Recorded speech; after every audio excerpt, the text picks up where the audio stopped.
Hi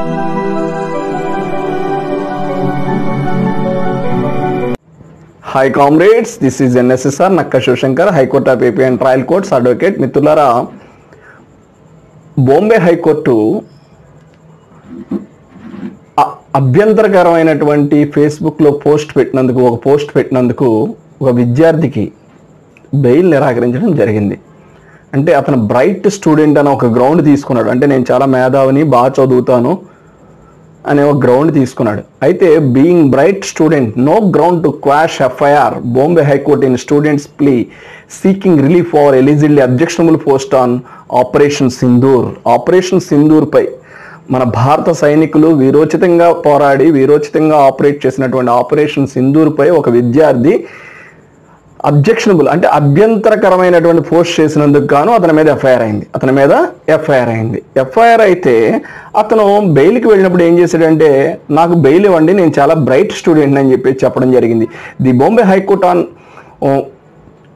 cannot quash FIR lodged against a 19-year-old female engineering student for reposting an objectionable Operation Sindoor post on social media just because she has apologized. అంటే ఆమె క్షమాపణ చెప్పినంత మాత్రాన మనం అది చేయకూడదు. Is a bright student or has passed her exams with flying colours అని చెప్పేసి, ఆమె ఎంత గొప్ప విద్యార్థినైనా, ఎంత బాగా చదివే విద్యార్థినైనా, బ్రైట్ స్టూడెంట్ అయినా సరే, ఆపరేషన్ సింధూర్ అనేది ఈ దేశం యొక్క సైనిక శక్తిని ప్రదర్శించినటువంటి, సైనిక శక్తిని ప్రకటితం చేసినటువంటి, మన భారతదేశ సైనిక శక్తిని ప్రకటితం చేసినటువంటి ఆపరేషన్ అది. సో అటువంటి పరిస్థితుల్లో మనం సైనికులకి అండగా ఉండాలి, సైనికులకి వారి యొక్క వీరోచిత పోరాటాన్ని మనం కొనియాడాలి. కానీ ఈ దేశంలో కొంతమంది ఏమైందంటే, ఈ సోషల్ మీడియాలో వచ్చాక వారి యొక్క నిజస్వరూపాలు బయటపడుతున్నాయి. అంటే వారి మనసులో ఉన్నటువంటి భావజాలం బయటపడుతుంది. సో సహజంగా ఎంత గొప్ప స్టూడెంట్ అయినా, ఎంత గొప్ప ఉన్నత స్థానంలో ఉన్న వ్యక్తి అయినా సరే, వారికి దేశభక్తి లేని మతం, దేశభక్తి లేని విద్య, దేశభక్తి లేని జీవితం అనవసరం అని చెప్పేసి నా వ్యక్తిగత భావన. ముఖ్యంగా మిత్రులారా, దేహం అంతా మత గ్రంథం అవ్వాలి, గుండె నిండా దేశభక్తి ఉండాలి. అప్పుడే ఆ వ్యక్తి ఆ దేశానికి ఒక నిజమైన పౌరుడిగా నిలబడగలడు అన్నది నా ఉద్దేశం. కానీ దురదృష్టవశాత్తు ఏంటంటే, రకరకాల వీడియోస్ చూస్తున్నాం మనం ఈ సోషల్ మీడియాలో. అంటే దేశం కోసం ప్రాణాలు అర్పించి, దేశం కోసం వీరోచితంగా పోరాడి, ఈ దేశ ప్రజలందరికీ ఎంతో సేవలు అందిస్తున్నటువంటి సైన్యాన్ని మనం అగౌరవపరుస్తూ, ఈ దేశ ఔన్నత్యాన్ని అగౌరవపరుస్తూ, ఇతర దేశాలను ప్రేమిస్తూ, ఇతర దేశాల పట్ల వారి యొక్క ఎంతో ప్రేమని కురిపిస్తూ, ఇతర దేశాల పట్ల వాళ్ళకు ఉన్నటువంటి గౌరవాన్ని వ్యక్తపరుస్తున్నటువంటి వ్యక్తుల్ని, వారికి చదువున్న అనవసరం, ఉన్నత స్థానంలో ఉన్న అనవసరం, వారు ఈ దేశ గాలి, ఈ దేశ వనరుల్ని ఉపయోగించుకుంటూ ఈ దేశానికి వ్యతిరేకంగా పనిచేస్తున్న వాళ్ళు చాలామంది ఉన్నారు. వారు అప్పుడప్పుడు ఇలా సోషల్ మీడియాలో మెరుస్తూ ఉంటారు. వారు మహిళ కావచ్చు, లేకపోతే పురుషుడు కావచ్చు, ఎవరైనా కావచ్చు. నా దృష్టిలో దేహం మత గ్రంథం అవ్వాలి. అది భగవద్గీత కావచ్చు, ఇస్లాం ఖురాన్ కావచ్చు, లేదా బైబిల్ కావచ్చు.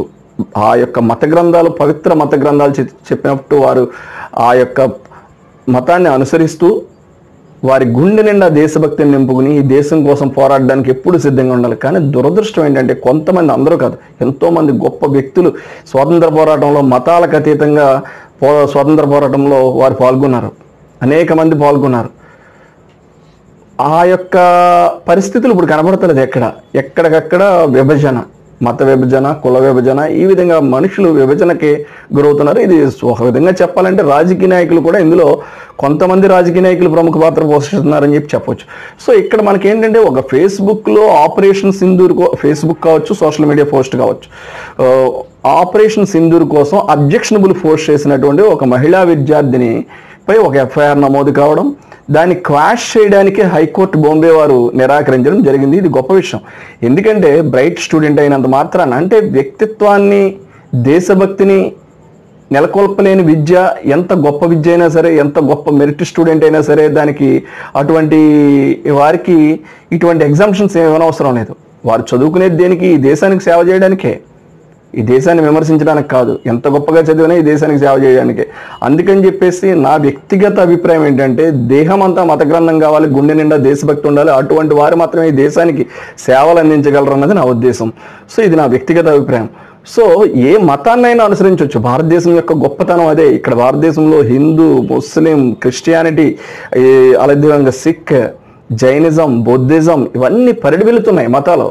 సో ఎవరి మతాన్ని వాళ్ళు అనుసరిస్తూ ఈ దేశానికి సేవ చేసే దృక్పథంతో ఉండాలి తప్ప, పొరుగు దేశాలను మనం ప్రేమిస్తూ పొరుగు దేశాల పట్ల ప్రేమను వ్యక్తం చేస్తూ సందర్భం వచ్చినప్పుడు అలా ఇలాంటి పోస్టింగ్లు పెడుతూ ఉన్న వారికి కొంత పనిష్మెంట్ అనేది అవసరమే. వారి యొక్క పరివర్తన కోసం కొంత పనిష్మెంట్ అనేది అవసరమే, లేకపోతే వారు రకరకాలుగా భవిష్యత్తులో మారిపోయే అవకాశం ఉంటుంది.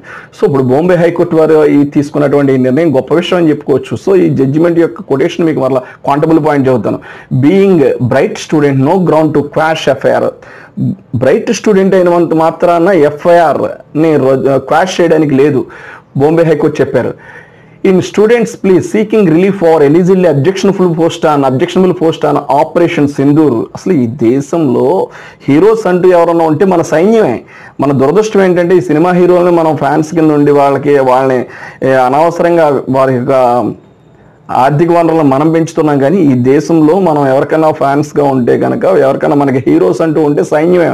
ఆ సైన్యానికే మనం ఫ్యాన్స్గా ఉండాలి. కానీ దురదృష్టం ఇక్కడ ఈ మన దేశంలో సినిమా హీరోలు సైనికులు ఉద్యోగుల కింద భావిస్తారు మనం. అది కాదు, ఇది నా వ్యక్తిగత అభిప్రాయం. సో ఖచ్చితంగా మన దేహం మత గ్రంథం, మన గుండె దేశభక్తితో నిండాలి.